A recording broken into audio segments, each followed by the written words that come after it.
বেরিয়ে এলো করোনার ভ্যাকসিন নিয়ে চাঞ্চল্যকর সব তথ্য। ভ্যাকসিন সিন্ডিকেটে 22,000 কোটি টাকা পকেটে ভরেছে সালমান এফ রহমান। শুধু তাই নয়, বানিয়েছিল ভয়ঙ্কর এক চক্র। কিভাবে কাজ করতো এই চক্র? করোনা ভাইরাসের আগ্রাসনে বিপর্যস্ত পুরো বিশ্ব। আক্রান্ত হলে মৃত্যু নিশ্চিত।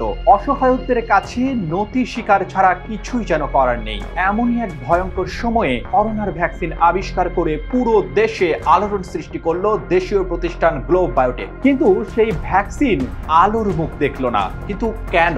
সময়টা 2020 সালের 2 জুলাই। গায়ের রং ফর্সা, সুঠাম দেহের অধিকারী এক যুবক, নাম ডাক্তার আসিফ মাহমুদ। সংবাদ সম্মেলন ডেকে কাঁদছেন। কেউ কিছু বুঝে ওঠার আগেই ঘোষণা দিলেন করোনা ভাইরাসের ভ্যাকসিন বাংলাদেশি ওষুধ প্রস্তুতকারী প্রতিষ্ঠান globe pharmaceutical group of companies লিমিটেডের সহযোগী প্রতিষ্ঠান গ্লোব বায়োটেক লিমিটেড আবিষ্কার করেছে।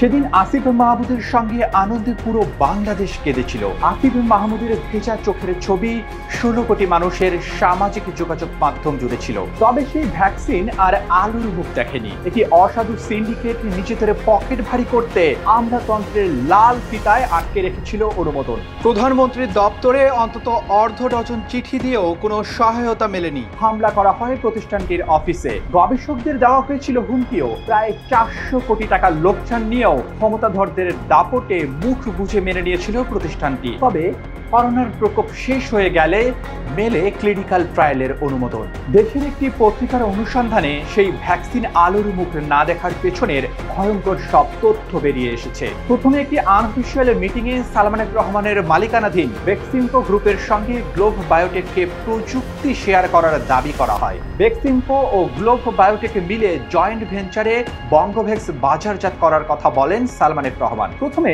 তাতে সায় দেয়নি প্রতিষ্ঠানটি। বিষয়টি নিয়ে সমাধানের জন্য বিভিন্ন মাধ্যমে সালমান এফ রহমানের সঙ্গে আলাপ আলোচনা চলছিল গ্লোব বায়োটেকের। এর মধ্যে ভারতের সেরাম ইনস্টিটিউটের সঙ্গে বেক্সিমকোর একটি চুক্তি হয়ে যায়। পরে বেক্সিমকো গ্রুপের মাধ্যমে সেরাম ইনস্টিটিউটের ভ্যাকসিন বাংলাদেশে আমদানি করার কারণে বঙ্গভ্যাক্সের আর অনুমতি দেওয়া হয়নি। বিভিন্ন পর্যায়ে বিভিন্ন দপ্তর থেকে অপ্রয়োজনীয় সব শর্ত জুড়ে দিয়ে করা হয় সময় ক্ষেপণ। গ্লোব বায়োটেক থেকে সেসব প্রশ্নের জবাব দেওয়া হলেও পরে নতুন নতুন শর্ত দিয়ে দীর্ঘদিন ধরে চিঠি দিয়েছে সরকারের বিভিন্ন দায়িত্বশীল দপ্তর। আর অনুমোদন দেওয়া হয়েছে করোনার প্রাদুর্ভাব কেটে যাওয়ার পর। অনুসন্ধানে জানা যায়, করোনা ভ্যাকসিনকে কেন্দ্র করে সালমান এফ রহমান ও সাবেক স্বাস্থ্যমন্ত্রী জাহিদ মালিকের নেতৃত্বে গড়ে উঠেছিল এক বিশাল সিন্ডিকেট। ট্রান্সপারেন্সি ইন্টারন্যাশনাল বাংলাদেশের তথ্য মতে, বাংলাদেশে করোনা ভাইরাস আমদানি করে চক্রটি অন্তত 22,000 কোটি টাকা পকেটে ভরেছে। চক্রটি তাদের পকেট ভারী করতেই মূলত বাংলাদেশে আবিষ্কৃত করোনা ভ্যাকসিনের অনুমোদন পেতে প্রভাব খাটিয়ে গড়িমসি করেছে। এছাড়া তাদের প্রস্তাবে রাজি না হওয়ায় গ্লোব বায়োটেকের সামনে দুর্বৃত্তদের মাধ্যমে হামলা করে ফাটিয়ে দেওয়া হয় তিতাস গ্যাসের লাইন। এতে গ্লোব বায়োটেকের পুরো অফিসে বড় ধরনের বিস্ফোরণ ঘটার আশঙ্কা ছিল।